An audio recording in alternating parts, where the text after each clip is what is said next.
Today we got another Star Wars RPG review, Disciples of Harmony, the Consular Sourcebook for Star Wars Force and Destiny. First, let's talk about the species choices. We got the Kosian, the Puan, and the Archecanians. They're white, they got white eyes and white hair. They have a caste system based off of genetic purity. I usually dump on the near-human species in Star Wars because, they're just kind of like Star Trek aliens. Throw some prosthetics on them, call it a new species. They're aliens! Look how alien they are! With their dye job and context. But if you are going to have a near-human, at least make them memorable, if not from a cultural perspective, then from a stat perspective. Well, culturally, they got that down. Stat-wise, they're intelligent humans with magic eyes. That's about it. Puans are generally very tall and they have a fierce appearance which they can use to their advantage socially. But more importantly, they have a cool thing with their ears. They have really sensitive hearing, so they have to wear these earpieces. And as long as they actually have some help involving hearing various checks depending on the situation. But if they're not, then the sound is overwhelming and they get some penalties. So they got a weakness, they got a cool unique bonus, they're tied together. And while I doubt they'd make my personal even top 20 favorite species list in the game, the approach to how they're made are exactly what I want every species in the game to be. So that's nice. The Kosians, they're early members of the Republic but have insisted that their villages remain relatively untouched by technologies. And so they have starports built by other people which kind of surround their villages, and they're not entirely isolationist, though they have been a bit more isolationist with the whole Empire rising to power thing. From a stat standpoint, they do have a unique way of being good at a thing we don't get a lot of love in talent trees or species or anywhere else. Encumbrance. They're pack mules. They're living pack mules, basically. A lot of people hate any kind of encumbrance rules. They will, even with this game, which I think are pretty good balance, not too crunchy, but still it makes managing your inventory mean something in a way I find personally satisfying. If someone's playing a Kosian at your table and you as a GM just wipe away those rules completely, you are doing that player a disservice. At the very least, sprinkle situations into your campaign and adventures where a problem could be solved by carrying a heavy thing or lots of things to a place, in roughly the same way you might sprinkle your content with vehicles, land speeders, and the like here and there to help out your pilot character. Hard to do that creatively, but try. The 3 new specialization talent trees are Arbiter, Ascetic, and Teacher. And per usual, I will do a separate video on each. Come back for that later. Signature abilities, we have Much to Learn and Unmatched Negotiation. Much to Learn, you can spread your knowledge around to other people. That's talents, basically. You have talents, you have a chance of making it so other people can get the benefit of those talents. And what I really love about this ability is that most of the upgrades are not your typical basic reduce the cost, be more likely to activate it, do it more often. The basic upgrades that can be found in any one of these ability trees. Most of them are actually unique to this and really, really improve how it works. You can get a lot of mileage out of it when you upgrade it. Unmatched Negotiation, you're really good at talking. Not much else to say. Teacher / condescending know-it-all, or talker. Either way, you're covered with some really great abilities. Next, force powers, we got 2 of them, which I guess is becoming the norm. It used to just be 1. The more and more I see these books, there's 2 powers. We got Imbue and Ebb and Flow. Imbue is an amazing buff power. Even the base version is fantastic. I don't even need to look at the upgrades of this power to know that it's awesome. But it's kind of what I do here, so I'm gonna, and I did, and it turns out it's still awesome. It just gets awesomer. Not only can you do more of the thing the core ability allows you to do, but in different interesting ways to a point that it's awesome. But also they introduce a healing aspect, a specific kind of healing aspect into the power, which could be really, really helpful. Next, Ebb and Flow. Ebb and Flow is about, thematically, being aware of the living force as it flows in and out like an ocean, being aware of that flowing tide and benefiting from it while your enemies are hindered by it. And it's worth noting that in some cases, the base version and upgrades, there's an ebb and a flow, which kind of mirrors or similar to other powers like heal and harm, though in that case, you had to choose between heal or harm on each individual use of the power. In this one, each of those, ebb and flow, they're limited in the amount of times you can use it, but you're not limited to choosing one when you activate the power. So typically, when you use it, you could benefit from ebb and also flow. There's a bit of an emphasis overall on healing strain, and there's a bit of help with knowledge of the current situation, your awareness of your surroundings, and also it typically just makes you better at things and more likely to succeed at a variety of things because of the Force. So this ends up being a great generic Force-using power, which can depict the calm Jedi who's simply succeeding because he's listening and flowing with the Force around him while his enemies don't, to perhaps maybe even a life-sucking dark side user. There's nothing within the mechanics that uses the morality system, but thematically both types of characters can feel right depending on how you look at it. If you're a GM or player whose campaign or character has an emphasis on live capture, bounty hunting, or law enforcement, quelling a riot, all that stuff, the equipment section is your new best friend. Range, melee, whatever else, they all have to deal with restraining, live capture, stunning, there's a cryoban, freezing rifle, concussive rifle, stun grenade, foam grenade, all about stunning, capturing, disabling people in a variety of ways. I also like the highly concealable fear stick. You could easily tweak that as a GM to any number of things. There's a couple armor choices that certainly feel unique. A biogel suit, which is meant for training, can protect you a bit at a cost. I also like the reflective body glove. Its effectiveness gets worse the more you get hit. I kind of like that. That's interesting. But my favorite would be the formal council armor. It's Jedi armor for formal occasions, but still protective. It also can help you with talking checks in certain situations. As far as general gear goes, there's a really great blend of medical equipment, survival gear, and scanning and surveillance equipment. But the real star of the show here for me would be the tools and electronics section, which mostly has various tools which can help a player gain bonuses to their skills. And you're like, oh, isn't that most of the gear? No, not like this. The creativity they employ here for these, just the small handful of equipment is fantastic.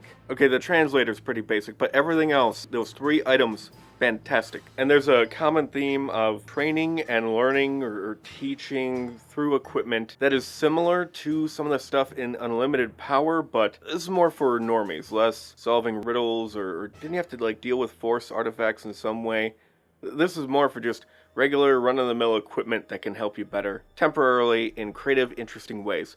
Big fan. The lightsaber stuff, upgrades and attachments, new crystals. There's one attachment which allows you to use your lightsaber blade to debuff someone else's lightsaber, which is awesome and thematically appropriate for a consular book. That's perfect. But really, what I really love are the cracked crystals and corrupted crystals. Corrupted crystals have been corrupted by evil, and there's rules for reclaiming a corrupted crystal if you want. But you might not want. You might want to keep it the way it is, depending on your character, which is wonderful. The more we can incorporate story and combat and equipment choices together with each other, the better. Don't forget, there's role-playing opportunity in the equipment you put in your inventory, or don't. It's not all about accents and silly voices and dialogue. There's more to people than that, and if you can make it so there's more to your character than that, then great. But that is a video for a very different day. The droid section, there's a lot of droids. If you want help from droids in just about any role, this is the book for you. It's support droid, envoy droid, combat droid, sparring droid, hostile environment remote, I can read, rescue droid, a communications droid as well. The best way to explain the vehicle section would be non-combat variety. There's some water vehicles, there's a stealth scout ship, an ambulance, a shuttle, some transport vehicles of different sizes. There's even a couple small-ish capital ships in the silhouette 5 to 6 range. My favorite would be a particular Jedi training vessel which is believed to be lost, and it doesn't even say where it is. Where it is up to you, GM. Make some content out of it. That could be fun. There's a section on advice for mentorship. Players as mentors or NPC mentors, creating a mentor for your campaign, incorporating that teacher-student dynamic into a campaign. It's a fairly long section and it starts off pretty basic. Like, it actually kind of reminds me of the Mutants and Masterminds GM book review I did, where basically If you're familiar with superheroes in general, if you've seen a couple movies or went slightly beyond the movies, read some comics, you're not going to get any ideas that you haven't already thought of or seen before. But it gets better. I like the charts on mentor styles. Is your mentor more parental or cryptic, more of a partner or more adversarial, complementary, and what that means? There's also complications for your mentor. Are they too strict? Are they angry, afraid? Are they an addict, psychologically wounded? And mixing and matching stuff from those two charts can create a lot of interesting personalities, and then from that it's, well, what is their backstory? How did they get there? To me, that's a more interesting process, and a lot of creativity can come from there. Far more interesting than, hey, remember that one dude in the movie? Make a guy like him, which is how this section kind of feels like at the beginning. There's also a pretty decent section on making the stats for your mentor NPC. There's a couple starting stat blocks of different types, like archetypes.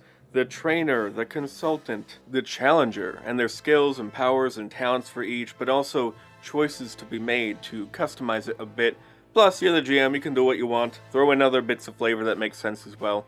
This is similar to the Nemesis section in the back of the Force and Destiny book, but not nearly as fleshed out. I also like it as just a quicker way of making important NPCs of any kind, that ones that have the Force, of course. Next, we have a wonderful section on running training exercises with your mentor and players. Things like blaster deflection, lightsaber sparring, an obstacle course, meditation, exploring their emotional weaknesses of all types: anger, jealousy, fear, recklessness, hatred, weakness, obsession, arrogance, coldness, greed, cruelty, obstinance. All are covered here, and it's married with a specific mechanical check depending on the situation. And there's more training exercises I didn't mention, plus the Jedi trials, the official Jedi trials to go from Padawan learner to knight. There's trials of skill and courage and insight and others, and how those all work. When to know when your players are actually ready mechanically to take the trials. There's some guidelines for that, which I thought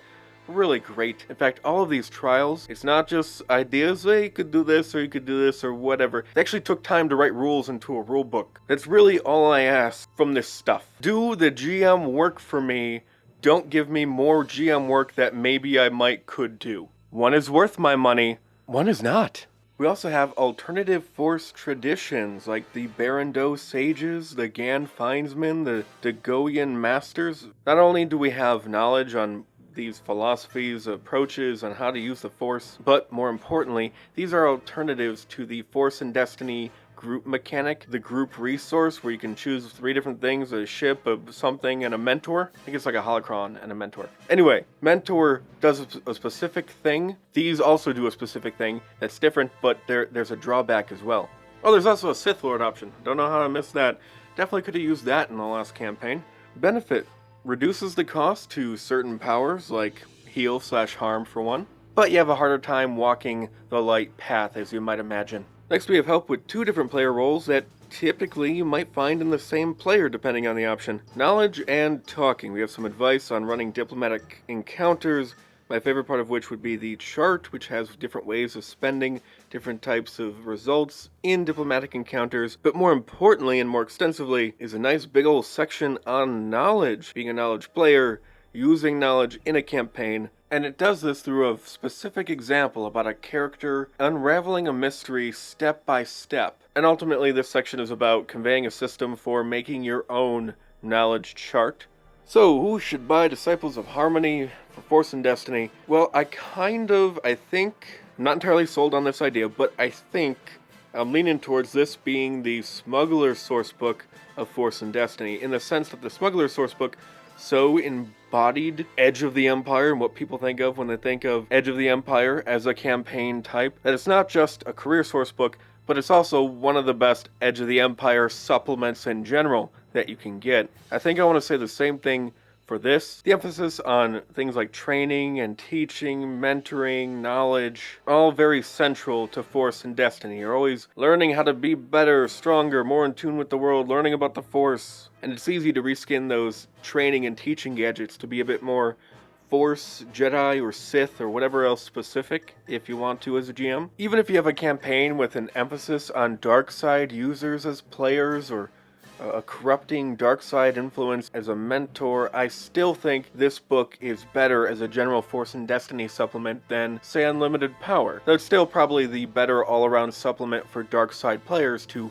buy for themselves. Speaking of players buying books for themselves, if you're a consular and you have Disciples of Harmony, you are not regretting your purchase, not by a long shot. There's a very good chance that both talking and knowledge are a big part of your character. You get a lot of support here, great powers, great everything, and there's a lot of creativity here. It's nice to open up a book and to almost constantly, consistently be wowed and impressed with every new section. So this is all around one of the better career source books in the game. Not just Force and Destiny, but the Star Wars RPG in general. And if you are considering buying it, GM or player, it's probably the right book for you.